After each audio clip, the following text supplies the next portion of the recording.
Kia whakarongoa kia iau ki te reo e pāororo nei i ngā paitara o tēnei whare. He reo manaaki, he reo wānanga, he reo whakamaori. Kei te tī, kei te tā, nau mai ki tēnei o ngā whakāturanga.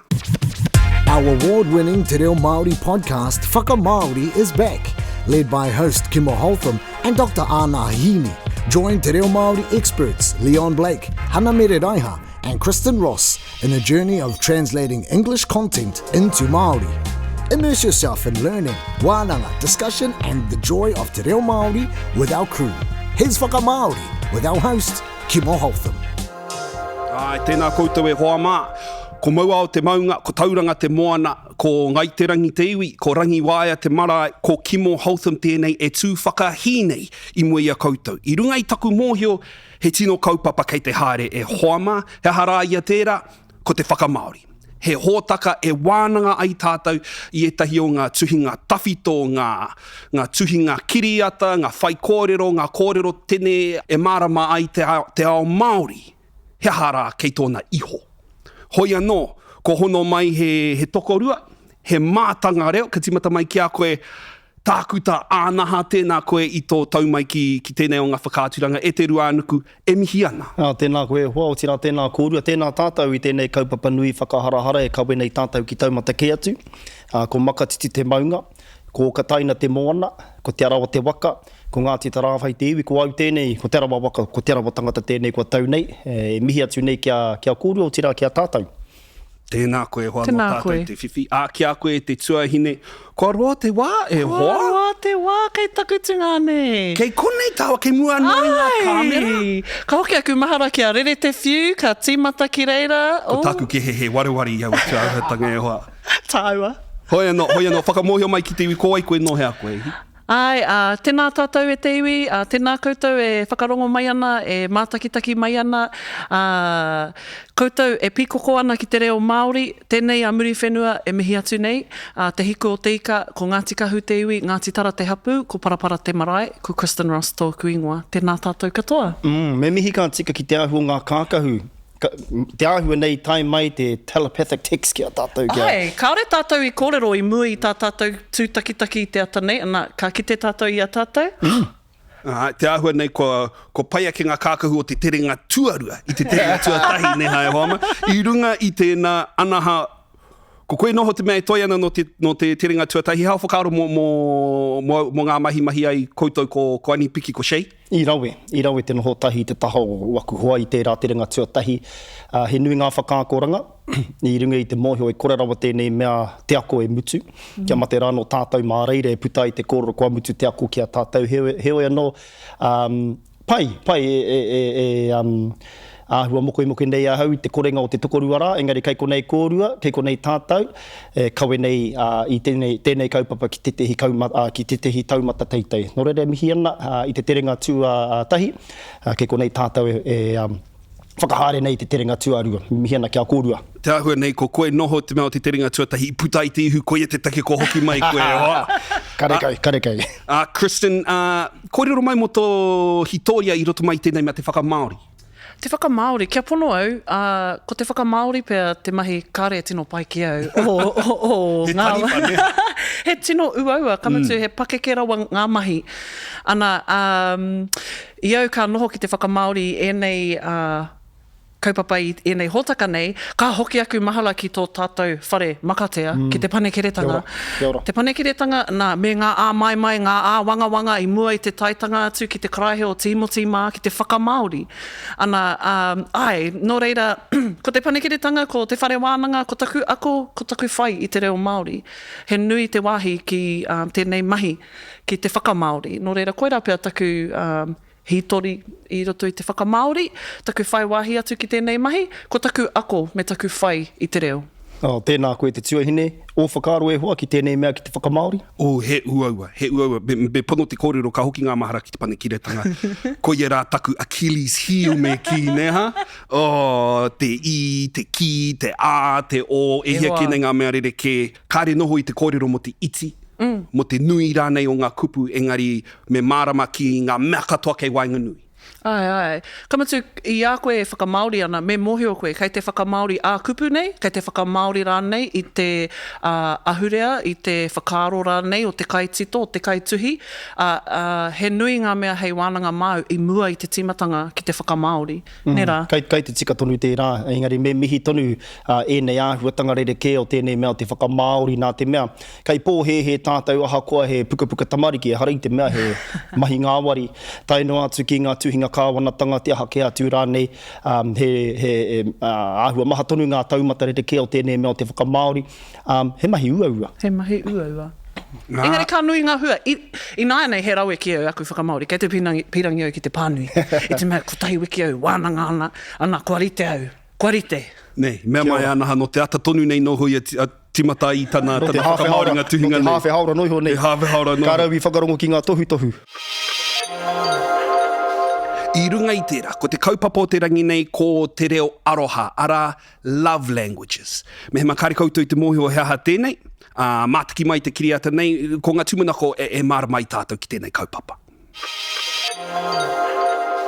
There are 5 love languages, and the 5 love languages are quality time, touch, words of affirmation, acts of service, and gifts. So all of us have multiple love languages, but we have a priority, a hierarchy order, and we both mostly value 1 or 2 as our top love languages. Okay, pātai tuatahi, koe e māramana e mohio ana ki tēnei mea te love languages. Ai marika. Ne? E māramana. He kaupapa, he ahuaranga, e kaha kōrero ti ana e ngā reanga o tēnei wā. Te ata marama ki te tuku aroha, ki tōhoa, i te mea e maramana koe heaha nā mea e pai ana ki aia, e rongo rawa atu ai ia i te aroha. Ana, e kaha kōrero hia ana tēnei e ngā reanga taiohi nei, ne? E maramana rātou. Pehea tātou. Anaha, heha tō love nei. language. E toru pia ngā love language kātahi anō ka kōrero hie, te tangata nei, ko te physical touch, te quality time, taino atu ki ngā words of affirmation, e rā mea e toru nei. Engari me mārama kā tika ki enei e harikoa i tōhoa. I runga i te mōhio ko te aroha, e kōrero hia nei tēnei horopaki nei, he rereke tēnā i te aroha o tō māma ki a koe. Tō aroha ki tō tamāhine, te aroha o te kuia ki tana mokopuna, te aroha o te tangata ki tana kuri. He rereke ngā momo aroha, engari ko te aroha e kōrero hia nei tēnei wā, ākene pia ko te aroha o te tokorua nei. Ana. Te tehi ki te tehi rāua ki a rāua anō. Nō reira, me mārama hoki tātou ki tērā, ki ngā taumata rereke o tēnei mea o te aroha, engari, kuia pia, ngā mea e hāngai ana ki au. E hoa, I am not surprised. Te hanga nei tohunga koe ki tēnei mea te love languages e hoa. Hoi anō, kua wāwāhi e mātau te tuhinga nei ki ngā wāhanga e toru. Mā koe whakamaori te wāhanga tuatahi. Kristen, kea koe te wāhanga tuarua. Anaha, mau te wāhanga whakamutunga neha. Hoi anō, e te tuahine, tēnā pēr katai koe te pānui mai te wāhanga tuatahi, te taha Pākehā neha. Ka pai. What are the 5 love languages? The 5 love languages are 5 different ways of expressing and receiving love. Words of affirmation, quality time, receiving gifts, acts of service, and physical touch. Not everyone communicates love in the same way, and likewise, people have different ways they prefer to receive love. Ahua ohore reo to receiving gifts. Hoi anō, nei rā te whakamaori. Heha ngā reo aroha e rima. E rima ngā āhuatanga e whakātu, e whakawhiwhia rānei te aroha. Ko ngā kupu whakarākei, te whakawhanaungatanga, te whiwhi taonga, ngā mahi ratonga, me te pā tinana ki te tinana. He rereke te whakakakau i tēnei mea te aroha, tā tērā. Arā anō, he rereke te āhuatanga e whakawhiwhi ai rātou ki taua aroha. Kia wānanga hia tātou, ne? Ona piki, ona heke, ona hapa, ona tika. Ona kokonga katoa, ko ia rā te whainga. Tētahi mea ua ki au, ko taua te wāhanga e kōrero ana mo te expressing and receiving love. Expressing and receiving. E whakawhiwhia rānei te aroha. Hea hoko i te whakaaro mo taua rārangi. O kōrua whakaaro mo taua rārangi. Kia wahangu te tangata e hoa mā ka hau mai te mai. Tingane? Me wānanga pia tātou i te rerekētanga o te whiwhi me te whakawhiwhi. Ana. Pai? Ki o whakaaro, hea te rerekētanga o te whiwhi me te whakawhiwhi. Te whiwhi me te whakawhiwhi, ko te whiwhi Ko au te mea e whiwhi ana. Yep. Ko te whakawhiwhi. Ko au pēr te mea e hoatu ana. Kene pēr. Ko te give and receive pēr. To receive and be awarded, I suppose, to award rānei. I whakawhiwhi a hau ki taku tohu. I was awarded with my certificate. Ne? Nō reira, kene pēr i tērā wāhanga rā, rere ke te āhuatanga whakawhiwhi a ai rātou ki tau aroha, that they are awarded with that, or given that ua tērā wāhanga i. He ua tērā. Yeah. Koa, e hia ngā rārangi. E ono noi ho ngā rārangi. Bro, kei te tino raru a hau. I tēnei wā tonu nei ki te whakaaro ka pēhea, ke taku whakatakoto i te kupura, i te rerenga rā. Engari, koe rā no hoki pēr te tehi atu wāhanga o te reo, he whakatūpato tanga tēnei i a tātou e whakahua nei i ngā kumuri hāngu. I tehi wā, we've been baked by the cake, we've been built by the house. Hei, nō reira, he āhua mō rea mēnā kāore te tangata i te mōhio, i te tino tikanga o ngā hāngu, o ngā whiore, o ngā kumuri, kai te whakahuatia noatia i runga i te pai o te rere. Nō reira, he pīki wānanga tēnei mea te hāngu. E hoa, me hoki ki te rārangi tuatahi, ei? Ana. Tēnei te tīmata i te pito whakamutunga. E hoa, he aha ngā reo aroha e rima. Ngā reo o te... koruru mai. He aha ngā reo aroha e rima. What are the 5 love languages? I te rua tau noiho, i tēnei rua tau ko taha ke nei, kua āta ruku au ki te hōhunutanga. O e te heo ngā rerenga kōroro e kitea ai he Pākehā ke te āhua e nei rerenga kōroro. Nā te kaha whakapākea tia mai o tātou hinengaro i te rua rau tau tēnei ko taha ke nei me pēhea hoke e kore ai kua tino Pākehā te āhua o te reo me te whakaaro. E ki ai te kōroro kei te kaha ārahina tātou i te whakaaro Pākehā i a tātou e ngana nei ki te kōroro Māori. Kātahi ka puta te kōroro e hoa. Ai te kōroro Pākehā tonu koe a hakoa he kupu Māori e putana i tō waha. Nō reira, ko te tehi kupu kua āhua whakatahangia ko te kupu i roto i ngā pātai, ko ngā W's me ngā H, the what, why, when, who, where, which, me te how. Nō reira, i e tehi wā, ka raru tātou i te kupu what, hey. What's your weight? Hea hato taumahatanga. What's your age? Hea hato pakeke. Hey, units of measurement. E hia tō pakeke. Hea hato ingoa. Hea hato ingoa. Kua raru, kua kaha ārahina tātou. E te rerenga Pākehā. Engari, ko te tehi kupu ko whakatahangia ko te which. Hey, which takitahi nei, ko te hea. Which takitini nei, ko e hea. Ngā reo aroha e rima. Which are the... Akene pēr ko e hea. O he, e hea. E mara mana ana. Which? He aha tēnei, what is this? He aha te wā, what is time? He aha te reo, what is language? Ei, mara mana? Mara mana. Ko e hea ngā reo aroha e rima, which are the 5 languages? He wano? Engari, ka panu ni tērā, he rere ke tērā ki te what are the 5 love languages? Kia au nei, kua raru tātou i tērā kupu what? Ei, ana, koia, ki te ki mai koe, ki te ki mai koe,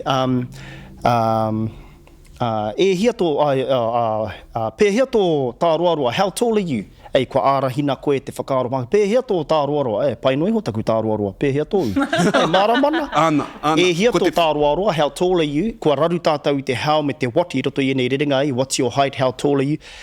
Akene pēr kua raru tātou i tēnei what, i te reo Pākehā, me whakaaroa ke tātou. Ko te hea te kupu tika ake, ko te what, ko te which rānei. Tika ana. Hewa no, mā te ahi taku. Me Māori te whakaaro meha. Me Māori. Yeah. Whakapono anau koia pēr tētahi o ngā hapa nui o te whakamāori. Kaua ngā hapa nui, ngā uauatanga o te whakamāori. Tēnei āhuatanga. Ok, ka pai, rārangi tuatahi. Ai, kua pau te hawhe haora. Kua pau te hawhe haora i te rārangi tuatahi. He whakaaro anō, me tēnei mea. Words of affirmation. Āhua uaua tēnā ki au, i whakamahi au i ngā kupu whakarākei, i te whakaaro mo te wairua o te kupu. Mo te wairua o taua rerenga kōrero. Engari, tērā pēr he kupu pai aki i te whakarākei kei wahora mo tēnei mea te affirmation. He whakaaro kei a kōrua. Whakamaramahi mai te kupu affirmation. Affirmation ko ngā kupu e hira i te manoa o te tangata. Ne? E hari koa i te tangata. He rānei taku whakamaramatanga o taua kupu Pākehā. Pēnei te kupu whakamihi, kupu whakamānawa. Kua pai aki te kupu whakamihi. Whakamānawa tanga. Whakamānawa, Ko Ka pai pai. ki atu aua kupu. Ka pai. Ai? Yeah. Okay. Quality time. Quality time ua no hoki. Whakawhanaungatanga. Ai, Te noho tahi, e aua. Noho tahi. ko tāku ko te noho tahi. Ana. Yep. Hea hano, te whiwhitaonga, Te ngā mahi whiwhitaonga. ratonga, hea tēnā, ko ngā Service, receiving, service. acts of service. Engari he rere ke taua ratonga? Kia Pai tonu kia whakamahi taua ratonga i tēnei momo rerenga kōrero? Ko te... pātai pai tēnā e hoa. I au e arangahau ana hea hataku whakamāoritanga i te acts of service, ka kahaputa mai tērā kupu te ratonga, engari kāre tino tau ki au i te mai te kōrero mō te ao kāwana. Nē. Era Tino momo. ōkawa nei te tino- hanga o ai, te tangi, ai, ai. te tangi o taua te Ana kupu ke te neha. kōrero aroha tātou. Ai. Ai, ka mutu ko te rato ko te serve, ne? Ai. Serve, distribute, ki etehi. Engari koia tērā ko te ratonga ko te service. Hewa no. Ka whakaroa hau ko te āwhina. Ko te Ai. āwhina. Pai. Kia māmake te wāhi ki tētahi atu. Ai. Koia, acts of service, te mahi. I etahi wā ka whakauaua tātou i o tātou Koia, whakaro. koia, Ne, ai, ko te koia. āwhina. He koina mate Māori tēnā. Ana kei te pirangi kia tika hoki ngā mahi, e mātaki mai ana ngā kauaua i a tātou. E tūtonu ana te mana o tō tātou whare. Kia ora. Ka pai. Pai tonu ki au tō whakamāori te pā. Ei, te pā i te tinana. Yeah. Yeah, engari ua tonu tēnā ki au i reira. Mea, rua te kau miniti pe ata wānanga ana, hea te physical touch i roto i te reo Māori. He kiwaha, he kianga rānei, he whakupu whakarite rānei, Karekau. Atu i tā te haumihia te i whakamāori ai Romeo rao ko hurieta i te pāngo te tinana, te pāngo te kiri mai ne te tehi, ko wareware nei au. Engari, karekau, pai noiho tēnei ki au. Tēnā koe whae te haumita, maumahara no kia warani o ata. Oh. tau anoho. Ai, ko tāua tēnā! Whaia kapureti, Ana. Romeo. Ko wareware katoa ki ngā āhuatanga o Hoki ngā mahara. Romeo i nai nei. Hoki ngā Ko mahara. kaumātua rawa e hoa. Hoi anō, kia tahuri atu ki te wāhanga tuarua. Kristin, nau tēnei e whakamāori, engari Anaha, mai pēr te taha Pākehā he pānui, neha? Ka pai. Ka pai. Koe nei te taniwha, he piki whara tēnei wāhanga. Ai, pai kare koutou. The 5 love languages are Ko ngā tohu aroha e rima, ko. words of affirmation. Words of affirmation is about expressing affection through spoken words, praise or appreciation. Ko te kupu whakatūturu. Ko te kupu whakatūturu, ko te tauaki pūaroha mā te kupu, mā te mihi, mā te whakamāna watanga. Quality time. Someone with this love language wants undivided attention. People with this love language are looking for quality over quantity. Te noho tahi. Ko te tangata pai ki tēnei tohu o te aroha, ka hia kia aro pīkaritia ko ia. Ko te iwi rata ki tēnei tohu o te aroha, ka rata ki te kaunga o te noho, kaua ko te rahinga. Physical touch. A person with physical touch as their primary love language feels love through physical affection. They simply want to be close to their partner physically. Te whakapānga. Ko te tangata ka whai i te whakapānga hei tohu aroha matua mōna, ka tino rongo i te aroha mā te whakapānga. Kāore i tū atu i te noho tahi, noho tata atu hoki ki tāna ipo. Acts of service. Acts of service are nice things you do for your partner that make them feel loved and appreciated, such as helping with the dishes, running errands, vacuuming, putting gas in the car. Te āwhina. Ko te āwhina ko te tautoko i tō makau i tētahi mahi, hei whakamāma i te wāhi ki aia, kia rongo ia i te aroha nui, pēnei te mahi i ngā rihi, i te kawe i ētahi mahi, i te horo puehu, i te whakaki, i te waka ki te penehini. Ko kitea ngā hua o te āwhina i tēnei, Koia, tēnei wahanga. I taku whakamāori tanga. Ana, tēnā. Receiving gifts. For someone who uses and responds to this love language, gift giving indicates love and affection. They treasure not only the gift itself, but also the time and effort the gift gifter put into it. Te tautūtu koha. Ko te tangata pai ki te tautūtu koha hei tohu aroha, ka tino rongo i te pūaroha i te whakamaiohotanga i te koha. E hara ko te koha kaunoa. E rangi ko te āta whakaaro me te whai a te kaituku kia kounga taua kohana. Ke titiroa ki tātou ki raro iho nei, āhua nerdy tō tātou tuahine. Kāti. Kau e whākina. So he wāhanga anō ke kone, he tēnei wāhanga kei raro iho nei, ngā kupu, he momo glossary, ne? Ai, kia ui mai koe, ki au, he aha te tika ngā aku mahinga kupu nei. Ok. Ai, kare. Ai, kare i whakamauri i te 5 miniti i mua i te noho mai ki tēnei tepu, pene i a koe kei taku hoa. Pukenga rau. Tuatahi ake i he taku pānui te Pākehā, he gift giver, e hara i te gift gifter. Hewa no, tēnā koe i tēnā whakamauritanga he te tuahine, he a tāhua, he mārama. Apai? Ka pai. Kia hoki ake ki te rerenga tuatahi, ko ngā tohu aroha e rima ko. E kaha tautoko nei tēnei rerenga kōrero i tākui whakamāramai i mua.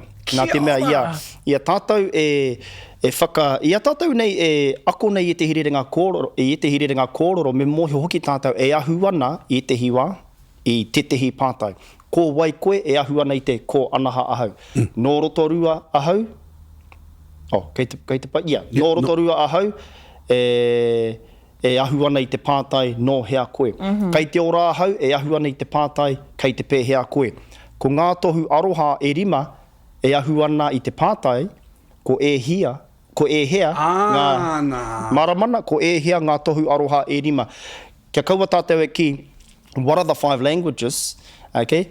Nā te mea ko te what, mena ko te what, ko aha ngā tohu aroha e rima eri ko e hea ngā tohu aroha e rima maramana. E whakapona ana ko ata wānanga kōru ai wēnei tuahuatanga i mua te hau mai ki te whare nei neha. Ko pare a Kimo ki rāki. Kahore, kare mau ai i hui i mua i tēnei. Engari, kia kōrero tātou mo taku whakamahinga i te kupu tohu, kaua ko te kupu reo. Rawe. Kāori tauki au te kupu reo, hei whakamaori i te love languages ko te reo aroha. Ka rau mohio, hea hai, e rangi kāre noi hoi tau ki taku taringa, ki taku arero Māori, ka whakaroa hau. Ka pēhea taku kōrero mō tēnei mea te aroha, ka kōrero tohu ahau. Hea ngā tohu e kite nei au, hea ngā tohu e rongo nei au. A koe ai whakamaori ai ko te love languages ki te tohu aroha. Kaua ko te reo, hea ngā whakaaro. Māramana. Okay. Whakai ana. Ka pai. Beautiful. Nō reira. He kōrero wāu e pāna ki tana whakamauritanga? He pātai. He kupu hau tēnei ki au, tauaki. Tauaki pūaroha. Ko te tauaki, ko te ka mahi kia āta kitea tētahi mahi e tētahi atu. No e hara i te mea ko te whakātu noiho, kei te mahi koe kia āta kitea mai e tētahi atu. Ana ko te tauaki aroha, kei te whai koe, kia rongo tērā tangata i te aroha e tuku atu ana. Nā te pātaka kupu tērā tēnā koutou. Pēnei i tā ana hei kōrero ai, tino mārama. He ngāwari atu ki au te mārama i te taha Māori ki te taha ingari. Ai, ka pērā i e tahi wānera. Pēnei a tātou i Romeo me Hurieta, ka rau i marama ki ngā kōrero a haki pēr. Kia whakamaurihia rāno e Auntie Hau, ka marama au, koe nei ngā kōrero, koe nei te tikanga o tēnei re ngā kōrero. He reo wano tērā, he reo wano. Ai. Nō reire, mihi ana kia te hau. I tērā, i te kounga wana whakamauritanga. Ai. Ko tahi anō, pēhea nei tō tai ki te kupu whakatūturu, mo te words of affirmation. Ka haere au ki te aka, ka tuhuri au i te affirmation, ka puta mai ko te whakatūturu. Ana, ka rongo au tērā, ka noho au, ka whakaaro, ka whakai au ki tērā hei kupu mo te affirmation. Beautiful. Te tūturu o taku aroha, te tūturu aku whakaaro ki a koe, anei e tuku atu nā. Krewa geo, krewa. Tā pai. Kua rahi pia e nei kōrero āku mo tō tuhinga, me hoki pia ki te mea tuatahi, nā. Kati. He mea no kua kitea, nā. Quality time, te noho tahi, he kupu, he kōrero, he Pikari. Pikari. Ka pānui au i te reo Pākehā, undivided attention. Ka noho au ka whakaaro, he kiwaha, he kupu whakarite rānei te reo Māori e whakātu atu ai tērā whakaaro. Ana ka tere whakaaro au ki te whakarongo pīkari mai. E whakarongo māramana. Whakarongo pīkari. Ka rea anō au kia kite i te pīkari ki te taha o tētahi atu kupu. Ko te whakarongo ka haere tahi rāua i te nuinga o te wā, i ngā wā kua rongo nei au i tērā kōrero. Nō reira, he whakamahi ngā auaha tēnei, mena e tika ana e aua, engari ko te pīkari, ko te āta aro atu. Ne? Tika tērā. He, kua whakamahi a era momo kupu hei momo morawhai, hei kupu whakakaha no hoki ei, pēnei te, he maha ngā tauira. Pēnei te aro pū. Engari pai tērā aro pīkari tia, he mea hou tēnei ki a hau. Tēnā koe. Ok, ko tai tātou ki te wāhanga whakamutunga. Anaha, māku te taha Pākehē pānu, ki a koe te whakamaori, neha? Ka pai. Ok. How to identify your love language? Te huarahi hei takahi māu e tautohungi ai tō ake reo whakaipo. In a relationship, do you feel more loved when your partner Ia kōrua ko tetehi atu e piritahi nei hei tokorua, ka kaha ke tō rongo i te aroha i tō hoa tells you I love you or praises something you did? Ka pai, nō reira, i tō hoa e ki ana e aroha atu nei, i te whakamihia rānei ōu e ia i tetehi mahi pai i te tuki ai a koe. Surprises you with a meaningful gift? I tō hoa e whakamiharo nei i a koe ki tetehi taonga hirahira. Plans a trip for just the two of you? I tō hoa e whakarite haerenga ana mō kōrua anake te take. Runs the errands or does the laundry? I tō hoa e whakapau kaha ana ki te whakatutuki i e tehi mahi, i ngā kākahu i te harane. Hold your hand while you're walking? I tō hoa e pupuri ana i tō ringa i a kōrua e hikoi haere ana. Pai wene ki au, i tēnā e mārama. Mārama. E mārama ana, neha.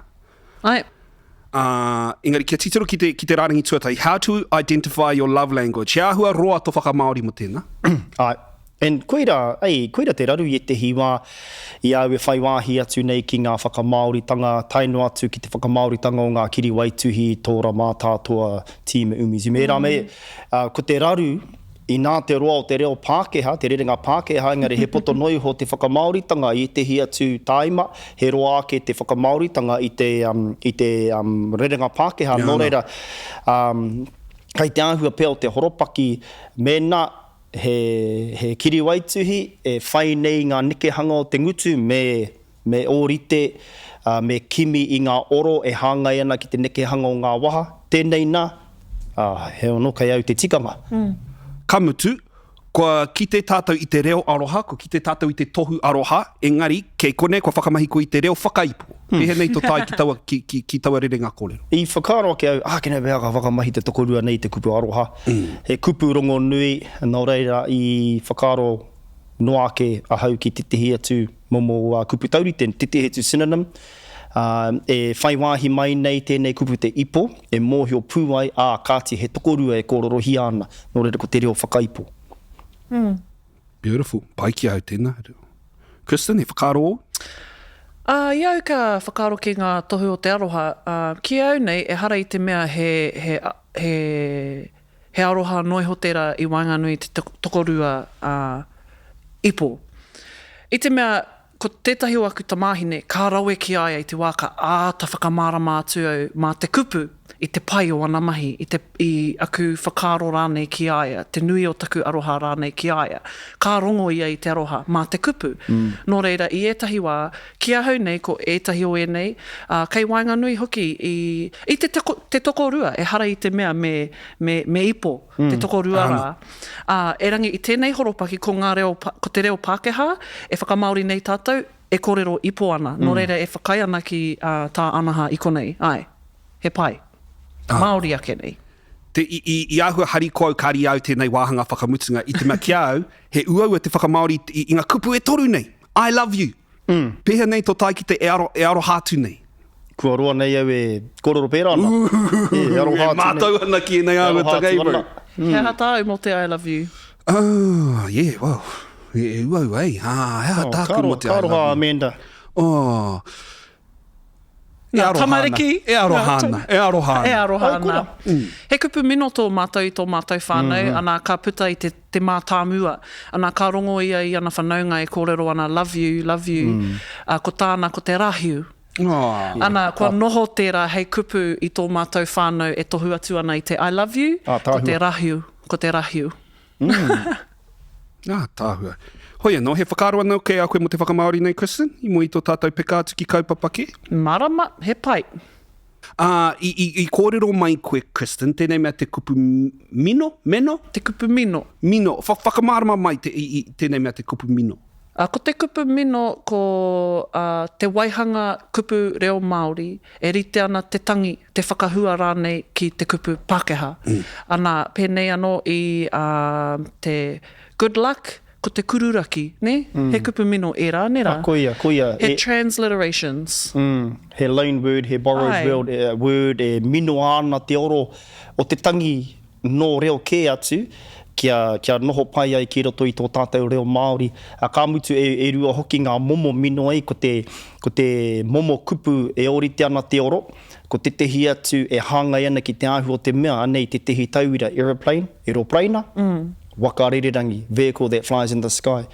TV, pauaka whakata, box screen, pē taino atu ki te roro hiko ai, electric brain, engari, ka rano au kia rongo i te komo puta, hei e whakawhirinaki ana ki te rātaha o te kupu mino, engari kua mōhi o tātou ki te roro hiko ai, engari he kupu mino e nei, kua titoa i ngā tau, no te taenga mai o te kaipuke rāno, tēnei mea te kupu mino, i a rātau e kite ana i tēnei mea i te kapu, i te tēpu, i te tūru, i te puka rānei, naihi pauka, e rā mea i te hiwā, he ona me te paia kē, pēnei te pū, te gun, nā te oro o te pū, i whānau mai ai e rā mo kupu, hewa no, kupu mino. He hao tātou whakaaro mo te kupu mino, i te mea tērā tētahi reanga, kāore paku pai. Kāore paku pai ki te whakamahinga i te kupu mino. Ahau, he wahine kaha whakamahi ana i te kupu mino. Kei te ao hou tātou. Ana, me kaua tātou e whakamā ki te whakamahi i te transliteration, i te kupu mino, mena kāore kitea he kupu Māori. E tohu ai i te mea hou, o te ao hou nei. Ka hoki aku mahara ki te wā iau i te kohanga reo. Ako kai ako no roto mai a tūhoi, ngā kuia o tūhoi, kaha nei tā rātou whakamahi i ngā kupu mino. Whakaweto te raiti, au atu mō, he, nui. Nui, neni te piorangi manga, ngā Solomon's rātou katoa. Pai ki au. Taku iwi o te taitoke rau, he kaha te taitoke rau ki te whakamahi kupu mino. E pai ana? E pai hoki ki au tēnei mea te kupu mino. Ka mutu i te hiwā, he āhua roa ki te whakapua ki te taunga waka rererangi, ko te eropota noi hoki au, ina i au e ngenge nei, eropota, eropreina, he pai e rā kupu ki ahau. Engari, tērā te tehi taima, e kaha tautoko kēnei ahau i te kupu tuturu, tēnei te ki hamutana, kei whakatairanga hia te tangata Hamilton, kao, kirikiri roa ki ahau nei, no reira tērā, e te hiwā e kaha whakatairanga kēnei ahau i ngā kupu tūturu kaua ko te kupu mino. Engari, pēheo kūrua whakaaro, ia tātou e kororo noiho nei, e whakaputa noiho nei ngā kupu mino, ka pērā hoki ia kūrua e tuhi ana. Kao! He pērā, he kaha ke i au e kōrero ana. Ka rau e tino pērā i au e tuhi ana.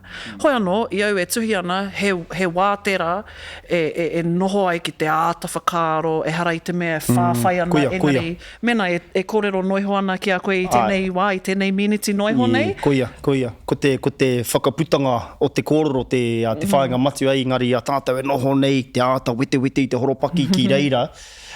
Puta ai tehi whakaaro hōhunu, e pai ake ai te ahu o te tuhinga tēnā i te kōrero ai. Ko tahi ana he te kōrero, he pai te kupu mino, engari kau e whakamahi te kupu mino i te me he mangere noiho ki te ako i te kupu tūturu. Kau e pērā, kau, me mohi o tonu koe ki te kupu tūturu, ki tētahi huarahi rāne e puta i tērā whakaaro mā te reo Māori, kau e mangere. Pai noiho ki au te kupu mino, engari me Māori te whakaaro. Me Māori te whakaaro, koia te mea matua. I roto i ngā huatanga kato o te whakamāori ki aku nei whakaaro, koia te tehonga tino akaronga o te rangi nei. Me Māori te whakaaro e hoa mā. Ko ngā tūmanako, ka Māori hoki te whakaaro, i te wāhanga e haere ake nei e ki ana ko Urban Dictionary. No! Urban Dictionary, kare kore i rungo koutou i a Anaha mea mai ana, no! Koe nei tana tino wāhanga. He wā e whakamaori ai tātou i etahi o ngā kupu hou o te wā. Neha ngā colloquial terms, ngā kupu, ngā rerenga hou. He reo hou, he reo anō. Ai. E tino mai ana Ai, ko te mea ua, kei te mura o te ahi tātou mai ana i tēnā. Ko e māharahara nei. Ai. Ko nei ki te marikai, ki te tohungatanga o tā tātou. I tēnei wai hoa mā ke moho mai koutou, kāre mātou te moho he aha tēnei kupu. Engari, ko rite mai kōrua? Ko rite. He hara te kupu o te rangi nei. Vibe. Oh, yep. To be at peace, feeling what one is listening to, feeling or seeing resonates with the soul. Ka reo te marama ki te whakamaramatanga. Hoi anō, ko te tauira, what is your vibe tonight? This song is a vibe. Ana, vibe. E marama ana kōrua ki tēnei kupu? Ai. Ai, ka whakamahi a e au. Koia, a hau anō hoki. Ai. Vibin. Ok, he hato whakamahari mo te kupu nei. Well, i au ka pānui ka toko ake ko te hirangaranga i roto i te hirikapo. Pai. Ko te hirangaranga. Koia. Ka pai. Anaha, te tai te whakamahi i te kupu ori te hoa.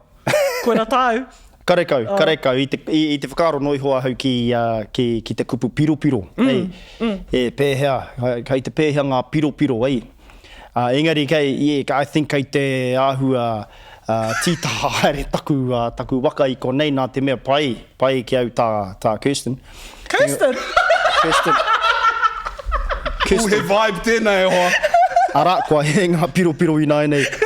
He wano, Kristen, no taku he. Kei te pai, kei te hoa. Yeah, he wano. Mauroa.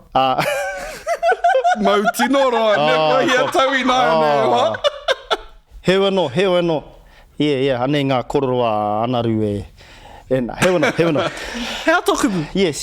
So, piro, engari, akini pēi here ke tērā. He wano, mā te aha I te aha. Mā te aha I tēnā, Kimo. Hea. He pai tērā, I te mea ka rongo I te vibe, mā o piro. Mena e pai ana, e he ana, e aha atu ana rānei, ka rongo I ngā piro. Kia mohe mai koutou I kata mai a Kristen I te mea. Ko taku mahi tuatahi haere ki te akareo. Vibe. We couldn't find it. Sorry, no results. Ki ai. Ka te tiro ai ki tana rarohi ko ka ki te we couldn't find that. Hoi anō, āhua maroke tāku, ko te wairua. Oh. Ne? E rongo ai te tangata I te wairua o te ahara ne. Yeah. Marama. Yeah, e kaha whakahua hia nei e au tērā, pēhea ngā piro, how's the vibe I tō whare, he wano. He mahi ofa te kawha tēnei. Pai tū paihinga ne ha. I pai tērā kupu tuatahi. Nau mai ngā mea o ngā hōtaka e whai ake nei. Koia. Pai. E tika ana kia tuku mihi atu ki a kōrua. Tēnā nō rā kōrua I tēnei hōtaka tuatahi o te terenga tuarua o Whakamaori. No tātou katoa te whiwhi. Ko ngā tūmanako ka pēnei te pai o ngā hōtaka e haere ake nei, hoa ma? Koia te wawata. Mihi ana. Kia ora. Tēnā tātou. Engari, I tēnei wā, e tika ana kia tuku mihi atu ki era I whai huruhuru ai tēnei o ngā kaupapa. RNZ National, Te Māngai Pāhō, anō hoki, e hoa maa, me he mea he whakamaori te kai, hoki mai anō. Mo tēnei wā, e te whānau, hei konara.